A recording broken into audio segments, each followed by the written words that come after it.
Hello. Tamil Sri எப்படி இருக்கீங்க? ஆனந்தமா இருக்கேன். நீங்க எப்படி இருக்கீங்க? ஆ அருமையா இருக்கு. ஸ்ரீ, எப்படியா இருந்தாலும் ஆத்மாக்களின் சங்கமத்துல நம்ம எல்லாரும் மாஸ்டரோட குழந்தைங்க தான். கண்டிப்பா கண்டிப்பா. அது வேற எங்க லெவல்ல இருக்கு. இருந்தாலும் போட்ட விதை வச்சதுதான். கண்டிப்பா அந்த விதைய நாங்க முளைக்காம விட மாட்டோமே. அப்புறம் ஸ்ரீ, எப்படியா இருந்தாலும் 2 எல்லாரும் வந்து வருஷம். சேரதானே போறோம் ஒரே இடத்துக்கு.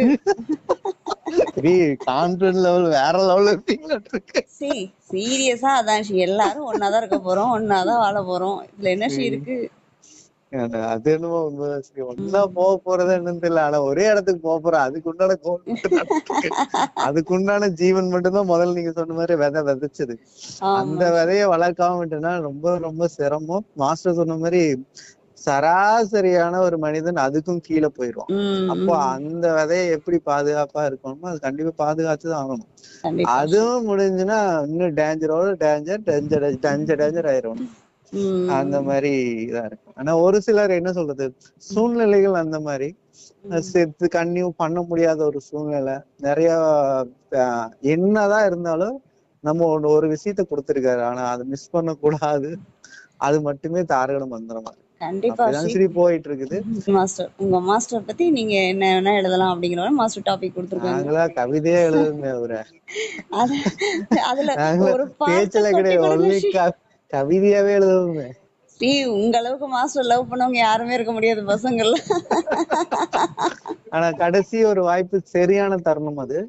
எனக்குள்ள இருந்த அந்த அந்த என்னன்னே தெரியாது, பயங்கரமான இதா இருக்குது. சத்தியமா நீங்க சொல்ல மாதிரி மாஸ்டர் ஒரு பையன் எவ்வளவு நெருங்க முடியுமோ அந்த அளவு ஒருத்தர் நெருங்கிட்டு போயிருப்பேன்னா அது நானாதான் இருப்பேன்னு நினைக்கிறேன். இன்னும் பாருங்க, நானும் பாடல்கள் வீடியோஸ் பாருங்க. உங்களோட வீடியோ வேற மாதிரி வைப்ல இருக்கும். நீங்க மாஸ்டர் கூட இருக்க அந்த அப்ரோச், ஒரு கண்டிப்பா கண்டிப்பா. பையனால இப்படி இருக்க முடியுமா அப்படிங்கிற மாதிரிதான் இருக்கும் வீடியோஸ். ஆமா, அந்த இடத்துல எனக்குமே எல்லா இருந்தாலும் அந்த கொடுத்தது உள்ளன்னு ஒண்ணு நடக்குல்ல. என்னதான் நம்ம பண்ணிட்டு இருக்கோம், நான் பார்த்தா வேற லெவல் பண்ணிட்டு இருக்கேன். அந்த அந்த மாதிரி இருந்தது. எங்களால நான் அன்னைக்கு சொல்றதா இப்பவும் சொல்றேன், மாஸ்டர் அப்படின்னா ஒரு குரு லெவல்ல வேற லெவல்ல இருப்பாரு அவரெல்லாம். நீங்கெல்லாம் உங்களுக்கு எல்லாம் என்ன சொல்றது, பிளஸ்ஸிங். அவர் கூட இருக்கிற ஒரு வாய்ப்பு. நான் முதல்ல நீங்களாம் எவ்வளவு பக்கத்துல இருக்கீங்க, ரொம்ப பொறாமப்படுவேன் சொல்லலாம். ஆனா ஒரு ஸ்டேஜ்ல அதையும் எங்க தட்டி எடுப்பாரு. இதெல்லாம் ஒண்ணு இல்ல, நீ இன்னும் அந்த மயக்கத்திலேயே இருக்காது அப்படின்னு சொல்லி தட்டி எடுப்பாரு. அந்த மாதிரி தருணங்கள் அவர்கிட்ட கிட்ட கிட்ட நெருங்க நெருங்கதான் அடிகள் விழுந்துட்டே இருக்கும்.